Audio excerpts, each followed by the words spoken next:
नमस्कार शेतकरी मित्रांनो, स्वागत आहे पुन्हा एकदा एका नवीन व्हिडिओमध्ये व नवीन अपडेटमध्ये. धाराशिव जिल्ह्यातील शेतकऱ्यांच्या खात्यावर 30,000 रुपये जमा होणार.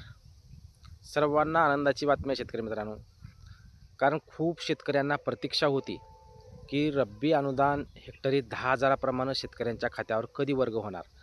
या सर्व शेतकऱ्यांना जी प्रतीक्षा होती, अखेर ती प्रतीक्षा संपलेली आहे. कारण शेतकऱ्यांच्या खात्यावर हेक्टरी 10,000 प्रमाणे 3 हेक्टरच्या मर्यादेत तुम्हाला 30,000 रुपये शेतकऱ्यांच्या खात्यावर वर्ग होणार आहेत.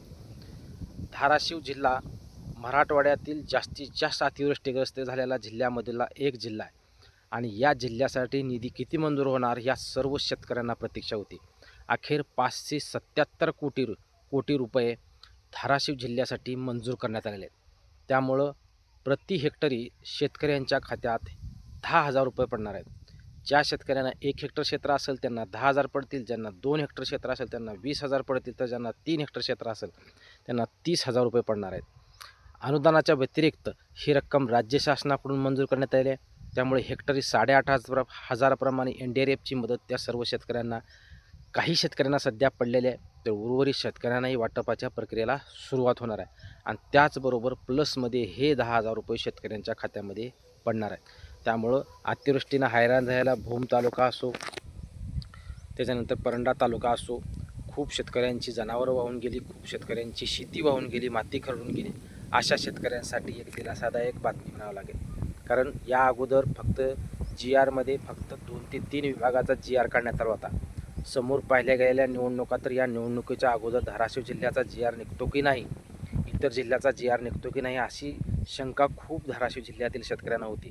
अखेर राज्य शासनाकडून 4 तारखेला उर्वरित सर्व तालुक्यांचा GR काढण्यात आला आहे आणि प्रत्येक तालुका असो जिल्हावाईज निधीला मंजुरी देण्यात आलेली आहे. त्यामुळं धाराशिव जिल्ह्यासहित इतर जिल्ह्यांनाही राज्य शासनाकडून निधी मंजूर करण्यात आला आहे. तर धाराशिव जिल्ह्यासाठी 577 कोटी रुपयाचा निधी मंजूर करण्यात आलेला आहे. त्यामुळं आता शेतकऱ्याच्या खात्यावर प्रति हेक्टरी 10,000 प्रमाणे 3 हेक्टरच्या मर्यादेत 30,000 रुपये शेतकऱ्यांच्या खात्यात पडणार आहेत.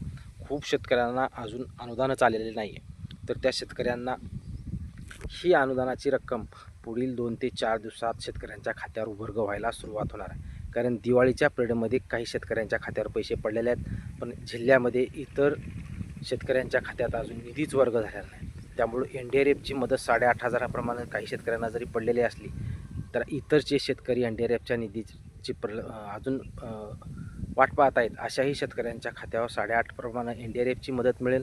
तर उर्वरित हे 30,000 रुपये शेतकऱ्यांच्या खात्यावर हेक्टरी 10,000 प्रमाणे त्यांच्या खात्यावर पडणार आहेत. त्यामुळे धाराशिव जिल्ह्यातील खूप नुकसानग्रस्त शेतकऱ्यांसाठी एक दिलासा म्हणावा लागेल. राज्य शासनाकडून दिवाळीपर्यंत पैसे टाकण्याचं आश्वासन देण्यात आलेलं होतं, परंतु राज्य शासनाकडून ते पूर्ण जरी झालेलं नसलं, तर आता काही दिवसामध्ये सर्व शेतकऱ्यांच्या खात्यात उर्वरित सर्व पैसे शेतकऱ्यांच्या खात्यात पडणार आहे. पुढील 10 ते 15 दिवसामध्ये रब्बीचं अनुदान असो, उर्वरित NDRFचं 8,500चं अनुदान असो, हे सर्व अनुदान धाराशिव जिल्ह्यातील सर्व शेतकऱ्यांच्या खात्यामध्ये वर्ग होण्याच्या प्रक्रियेला सुरुवात होणार आहे. त्यामुळं धाराशिव जिल्ह्यामधील सर्व शेतकऱ्यांना प्रतीक्षा होती की रब्बी अनुदान कधी येईल. तर राज्य शासनानं 4 तारखेला अखेर GR काढलेला आहे. जिल्ह्याला 577 कोटी मंजूर झालेत. प्रति हेक्टरीप्रमाणे सर्व शेतकऱ्यांच्या खात्याप्रमाणे 3 हेक्टरच्या मर्यादेत 30,000 रुपये शेतकऱ्यांच्या खात्यात पडून जातील. धन्यवाद मित्रांनो. अशाच नवनवीन व्हिडिओसाठी, अपडेटसाठी चॅनलला सबस्क्राईब करा. जास्तीत जास्त शेतकऱ्यांपर्यंत व्हिडिओ शेअर करा.